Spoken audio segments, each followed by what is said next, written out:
Paano nga ba mag-disassemble at mag-assemble ng computer? Hi mga ka-tech! Ngayon, ipapakita ko sa inyo ang step-by-step guide sa pag-dissect at pag-reassemble ng computer. Kung plano mong i-upgrade ang system mo o mag-cleaning, perfect na guide ito para sa iyo.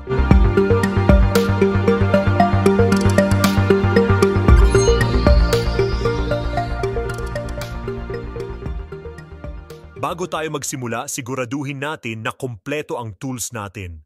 Kailangan natin ng Phillips head screwdriver, anti-static wrist strap para maiwasan ang static electricity at thermal paste kung kailangan mong mag-reapply sa CPU cooler.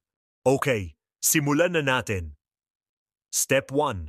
I-power off ang computer kung hindi pa naka-power off at i-unplug lahat ng cables.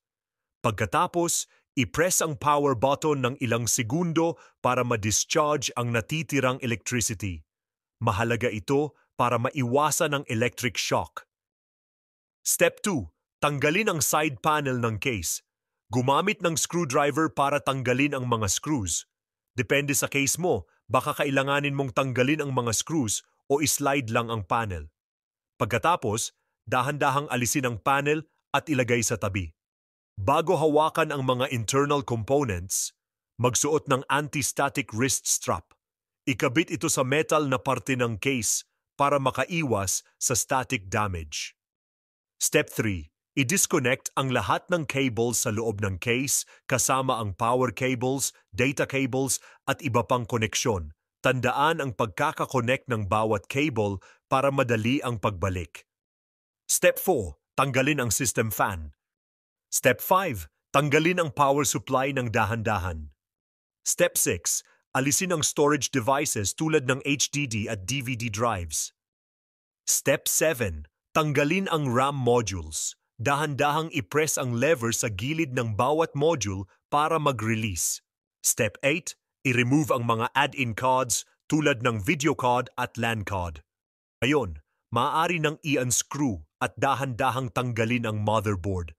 Maging maingat sa anumang natirang cables o components na naka-attach pa. Ilagay ang motherboard sa static-free surface. Step 9. Alisin ang CPU fan at heatsink. Kadalasan, kailangan mong i-unscrew o tanggalin ang clips na nagha-hold dito. Pag natanggal na, dahan-dahang i-detach ang cooler mula sa CPU. Kung kailangan, linisin ang thermal paste mula sa CPU at cooler.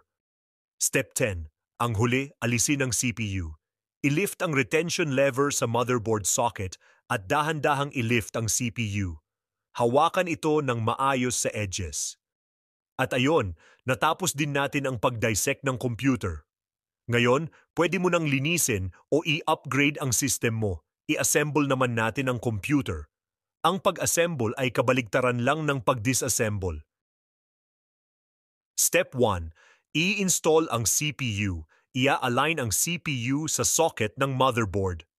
May specific orientation ito, madalas ay may maliit na triangle sa gilid ng CPU at CPU socket. Ia-align ang triangle na iyon. Kung walang triangle, maghanap ng ibang sign. Kapag na-align na, dahan-dahang ilagay ito sa socket at ibaba ang retention lever para ma-lock. Step 2.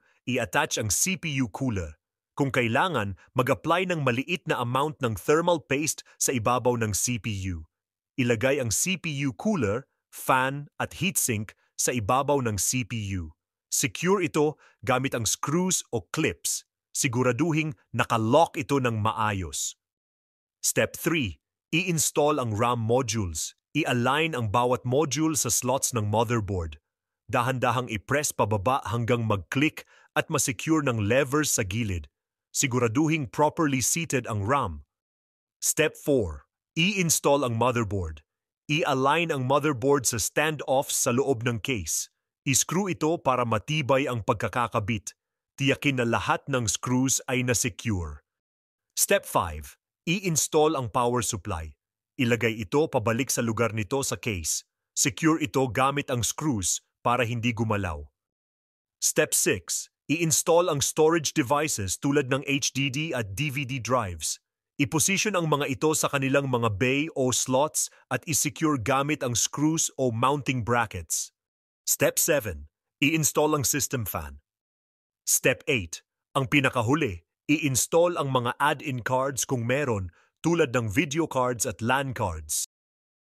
Pagkatapos ma-install ang lahat ng components ng computer, i-connect lahat ng cables tulad ng 24-pin ATX power cable, 4-pin ATX power cable, SATA power cable, mga SATA data cable, at iba pa.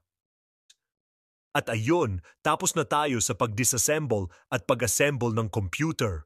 Mahalaga ang prosesong ito dahil ito ay nagbibigay daan sa tamang pag-upgrade, cleaning at troubleshooting ng iyong system na makakatulong sa pag-iwas sa overheating at pagpapahaba ng lifespan ng components. Sa guide na ito, nakatuon tayo sa basic na hakbang at hindi sa advanced troubleshooting o specific issues. Inire-rekomenda kong regular na linisin ang iyong computer, gamitin ang tamang tools, at magsaliksik bago mag-upgrade ng hardware. Kung kinakailangan, humingi ng tulong mula sa professional. Kung nagustuhan mo ang video na ito, i-like at i-subscribe para sa iba pang tech tips. At huwag kalimutang mag-comment kung may mga katanungan ka o nais i-share. Yan lang sa ngayon at maraming salamat.